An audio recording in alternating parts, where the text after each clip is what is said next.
Good afternoon, or better, good morning to New York. Here is Daniele, our guest, for our discussion today about merger and acquisition. Can you please introduce yourself, Daniele? Good afternoon, Jörg. It's a pleasure to speaking with you. My name is Daniele Pedrazzoli.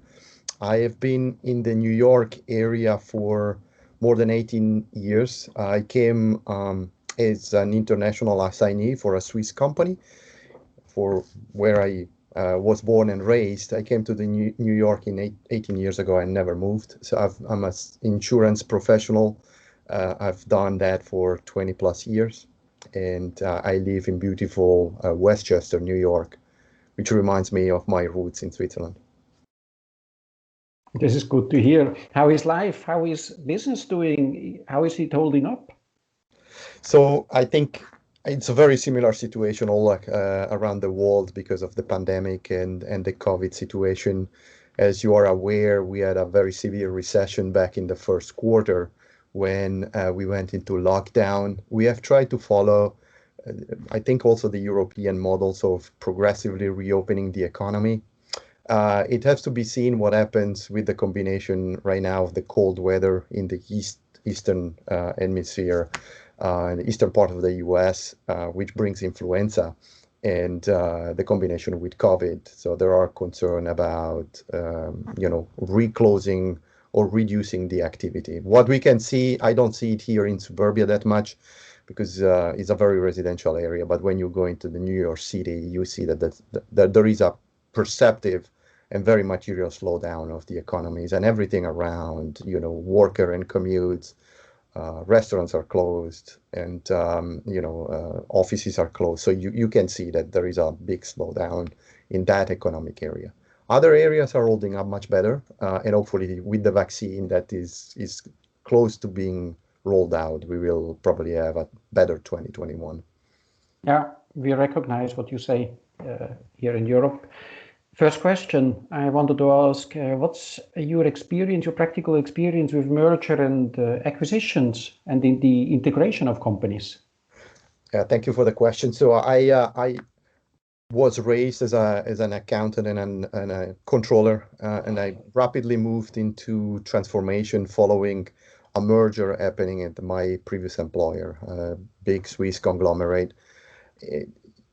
I worked into process integration, and what became clear during that process is that the merger was done for economic reason and revenue reason, as it should be.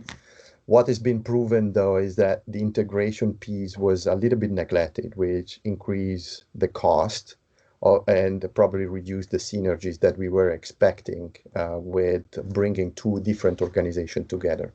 So lesson learned is when we are doing mergers, the operational aspect, the middle and back office organization, system integration and processes should be kept part of the initial value proposition. Can you be more specific? Do you have an example? What do you mean with this layer? So normally when you get two organizations together, you have to choose an operating model, whether it's one organization or whether it's the other, whether it's a combination of the two.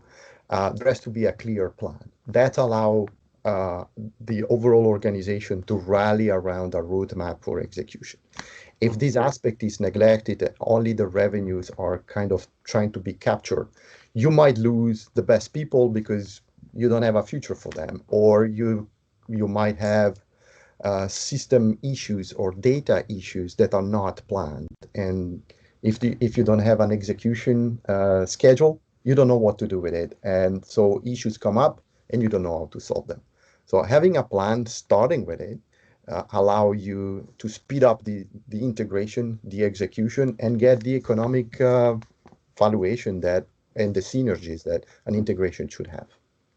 Sure. I see that. Absolutely, that's not only applicable for insurance. What I see. How about the role of the transformation office? So I've done transformation in 3 different companies, and I was briefly a consultant from an operational consulting company. So what we see here in the US is that every company is creating a transformation officer. Why? Because either the processes needs to be improved, or the new technology, the digital experience that is coming up through these new advanced fintech companies needs to be integrated into the thinking.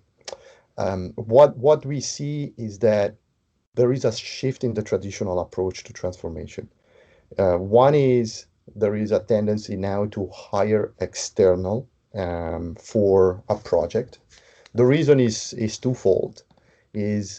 Sometimes you have insurance veterans in insurance that only have an internal perspective. So you need to bring in the external one. What has worked with other transformation and what has not worked to other transformation becomes a valuable assets and experience.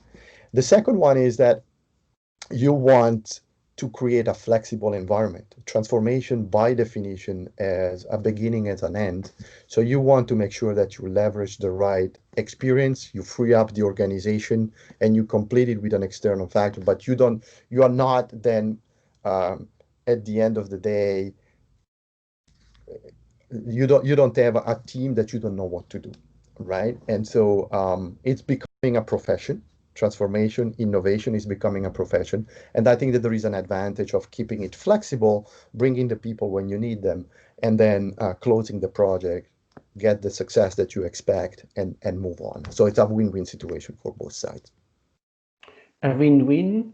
I clearly reconcile that. How do you manage the possible friction between the veterans and the top newcomers? So I think it's important that you find a career path, right? And that's what the transformation team, together with HR, together with the talent team has to find. I think that there is a lot of experience that needs to be continue to be captured. So 20, 30 years veteran will have a future in the company if they are willing to learn. And that's that's important for everybody, for you and I, for our children. So staying relevant in this world brings the fact that we need to be willing to learn. And normally professional in the company have a daily job. So having a good integration with people, then bring in this additional experience from the outside and free them up to do their job and bringing them a better world where to execute. It's actually a good model. The experience is that actually automation is not making people redundant. It's helping them to do a better job and more interesting task in the future. Yeah, this is very interesting to hear.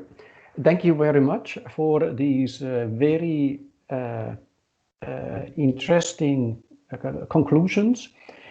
Now, thank you very much for your availability, Daniele. I trust you stay safe, and again, have a good day and bye. Thank you. Stay in touch. Bye, Jörg.